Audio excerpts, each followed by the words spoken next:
आइए बात कर लेते हैं कि एनोमलीज़ को किस तरह से जो है हम अवॉइड कर सकते हैं।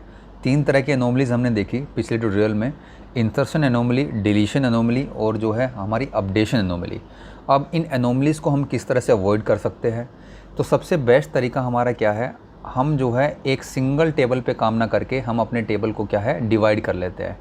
ये बात हमने पिछली बार भी करी थी कि हम जो है एक सिंगल टेबल पे अगर बात करेंगे तो उसमें जो है एनोमलीज़ आने के चांसेस बढ़ जाते हैं। अब हम क्या कर सकते हैं कि हम अपने टेबल्स को जो है अलग अलग डिवाइड कर सकते हैं। तो उन टेबल्स को जब डिवाइड करेंगे, अलग अलग टेबल्स बनाएंगे, तो वो टेबल का जो है डिज़ाइन कैसा होना चाहिए, कितने एट्रीब्यूट्स होने चाहिए उसमें। तो हमारा जो आइडियल स्टेट है वो क्या है, हमारे जो है 2 एट्रीब्यूट्स हो हर टेबल में। जितने भी हमारे टेबल्स बनने हैं हर टेबल में हमारे कितने हो, केवल 2 एट्रीब्यूट्स हो, केवल 2 एट्रीब्यूट्स हो। तो इस तरह से जो है अगर हम काम करेंगे तो इन पर्टिकुलर टेबल के अंदर जब हमारे पास 2 एट्रीब्यूट्स होते हैं तो उस पर्टिकुलर टेबल को क्या बोलते हैं हम। अब ये टेबल हमारा किस फॉर्म में है, BCNF, by coded normal form के अंदर है अब हमारा टेबल ये, ठीक है। लेकिन अब होगा क्या इससे, अगर आपके पास, क्योंकि बहुत सारे एट्रीब्यूट्स होते हैं, बहुत सारे कॉलम्स होते हैं जब आप रियल डेटाबेस पे काम करते हो, और रियल डेटाबेस पे अगर मेरे पास बहुत सारे एट्रीब्यूट्स, दैट इज़ कॉलम, अगर बहुत सारे कॉलम्स हैं, मेरे अलग अलग कॉलम्स हैं, और हम बोल रहे हैं कि जो है आप अलग अलग टुकड़ों में तोड़ दो इसको, 2-2 एट्रीब्यूट्स का जो है एक कॉलम बना लो, 2 एट्रीब्यूट, एक टेबल जो है हमारा 2 एट्रीब्यूट्स का हो, ये अगला टेबल भी हमारा 2 एट्रीब्यूट्स का हो, अगला टेबल भी हमारा 2 एट्रीब्यूट्स का हो। तो इस तरह से जो है हम अलग अलग टेबल बना लेंगे और फिर बाद में उनको कंबाइन कर लेंगे। अब देखो सिंपल सी बात है, अगर हमारे एट्रीब्यूट्स बहुत ज़्यादा है और हमने 2-2 में इसको डिवाइड कर दिया, तो आप खुद इमेजिन करो कि कितने सारे मेरे पास क्या है टेबल्स बन जाएंगे हमारे पास। अब इतने सारे टेबल्स अगर मेरे पास हो जाएंगे तो फिर उनको ज्वाइन करने के लिए हमें जो है कितना ओवरहेड लगेगा, कितना ओवरहेड लग जाएगा इसमें, बहुत ज़्यादा इसमें जो हमारी मेहनत लग जाएगी, है ना। क्योंकि हमें तो क्वेरी एक सिंगल टेबल पे लगा सकते हैं ना, तो ज्वाइन तो करना ही पड़ेगा हमें। और पिछले ट्यूटोरियल में हमने देखा था, इसको जो है हमने क्या किया था, कार्टेशियन प्रोडक्ट करके एग्जांपल दिखाया था किस तरह से जो है ओवरहेड बढ़ जाता है जब हम अलग अलग टेबल्स को ज्वाइन करते हैं। तो ये तो बात हुई हमारी कि हम ये भी नहीं कर सकते।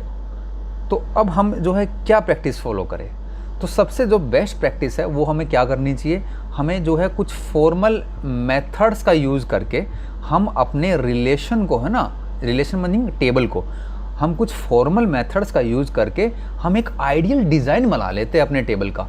और ये नेसेसरी नहीं है कि मेरे टेबल्स के अंदर केवल 2 ही एट्रीब्यूट्स होंगे, मीनिंग 2 ही कॉलम्स होंगे तभी वो गुड डिज़ाइन कहलाएगा, है ना। हो सकते हैं 2 से ज़्यादा हो, 3 हो या 4 हो, लेकिन हमें कुछ इस तरह के mathematical models, mathematical formal methods हमने यूज़ करने हैं, ताकि मैं देखते ही बता दूं कि ये जो मेरा टेबल है ना ये एक अच्छे डिज़ाइन में है। और जब भी मेरा टेबल कोई अच्छे डिज़ाइन में होगा तो उसमें जो है एनोमलीज़ आने के चांसेस हमारे मिनिमम हो जाएंगे, बिल्कुल मिनिमम हमारे चांसेस हो जाएंगे इसके अंदर, ठीक है। अब देखो, अब आइडियल डिज़ाइन से क्या मीनिंग है, हम बोल रहे हैं कि आइडियल टेबल्स बना लो, कि आइडियल डिज़ाइन बना लो, a design which is free from all the anomalies, सारी की सारी जितनी एनोमलीज थी हमारे उससे फ्री होगा, तभी हम उस डिज़ाइन को क्या बोलेंगे, एक आइडियल डिज़ाइन है। तो भाई अब कैसे बनाए ये आइडियल डिज़ाइन, आइडियल टेबल का कैसे डिज़ाइन करें हम। तो देखो आइडियल डिज़ाइन कैसे बनाएंगे, जैसे एक हमारा टेबल था, एक रिलेशन था हमारा, उसमें बहुत सारे हमारे कॉलम्स थे, अलग अलग कॉलम्स थे। अब हमने देखना है कि यार ये पर्टिकुलर टेबल मेरा क्या आइडियल डिज़ाइन की फॉर्म में है क्या। अगर ये है तो फिर तो कुछ करना ही नहीं है, हम इस पर सीधा सीधा क्वेरी लगा देंगे अपनी, है ना। फिर हम कहेंगे नहीं ये आइडियल डिज़ाइन के अंदर नहीं है, ये हमारा बहुत बड़ा टेबल जो है, अलग अलग कॉलम्स है इसमें, ये एक आइडियल डिज़ाइन नहीं है इसका, ठीक है, नहीं है ये। तो अगर कोई टेबल मेरा आइडियल डिज़ाइन के अंदर नहीं होगा तो उसके लिए हम क्या करते हैं, नॉर्मलाइजेशन परफॉर्म करते हैं उस टेबल पे, उस रिलेशन पे। नॉर्मलाइजेशन का मीनिंग क्या है, हम उस पर्टिकुलर टेबल को 2 हिस्सों में या 2 से ज़्यादा हिस्सों में हम उसको डिवाइड करते हैं, अलग अलग टेबल्स बनाते हैं उसके। जैसे ये R टेबल था, अब हमने बोला कि ये भाई डिज़ाइन जो है अच्छा नहीं है, हमें डिज़ाइन अच्छा नहीं है तो हमें क्या करना पड़ेगा, हमें नॉर्मलाइज करना पड़ेगा। नॉर्मलाइज का मीनिंग हमें इस पर्टिकुलर टेबल को डिवाइड करना पड़ेगा। लेट अस सपोज कि हमने जो है R को 2 हिस्सों में तोड़ लिया, एक तो R1 में और एक R2 में।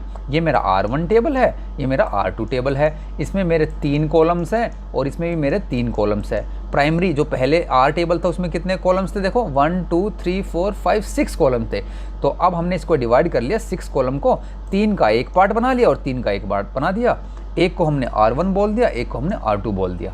जितना करने के बाद फिर मैं दोबारा चेक क्या करूँगा कि ये टेबल जो मैंने R1 बनाया है क्या ये गुड डिज़ाइन है, क्या इसका अच्छा डिज़ाइन है क्या।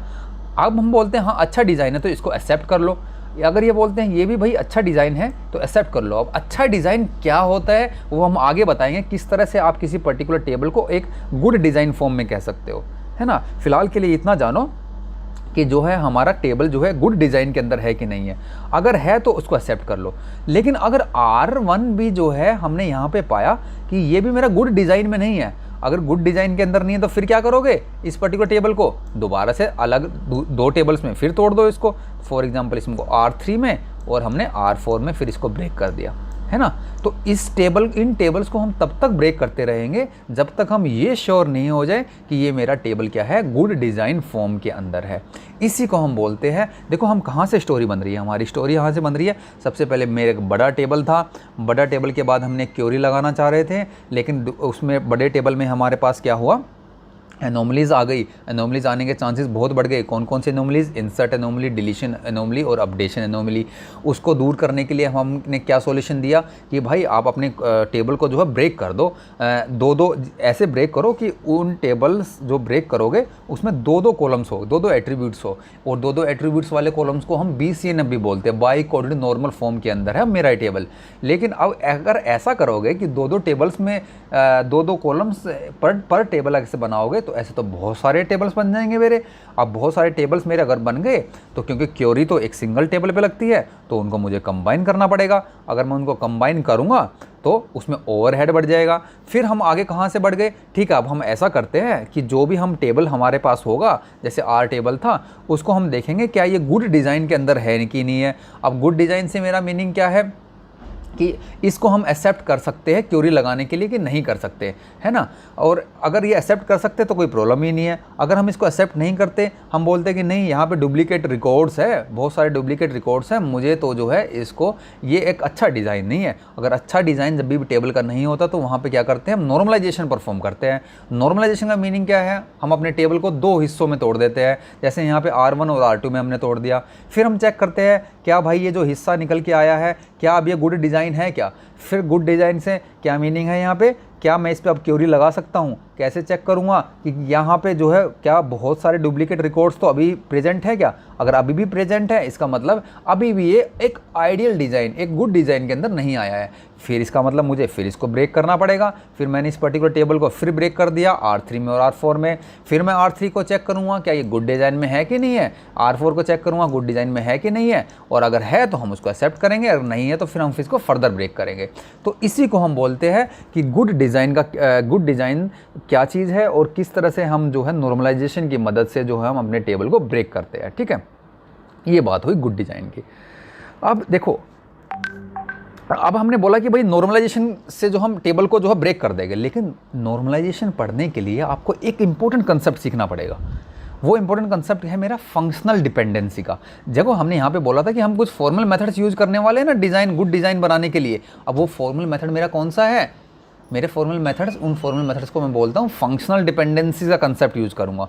क्यों यूज़ करूँगा फंक्शनल डिपेंडेंसी का, क्योंकि मुझे नॉर्मलाइजेशन करना है। क्यों नॉर्मलाइजेशन करना है, क्योंकि मेरा टेबल गुड स्टेट में नहीं था, गुड डिज़ाइन में नहीं था, मुझे ब्रेक करना पड़ेगा। नॉर्मलाइजेशन का मीनिंग ही क्या है, ब्रेक करना टेबल को, और टेबल को ब्रेक करने के लिए मुझे एक इंपॉर्टेंट कंसेप्ट पढ़ना पड़ेगा। वो कौन सा कंसेप्ट है मेरा, फंक्शनल डिपेंडेंसी का कंसेप्ट है, ठीक है। अब देखो इस फंक्शनल डिपेंडेंसी कंसेप्ट को हम अगले ट्यूटोरियल में कवर करेंगे, राइट। अभी के लिए इतना ही।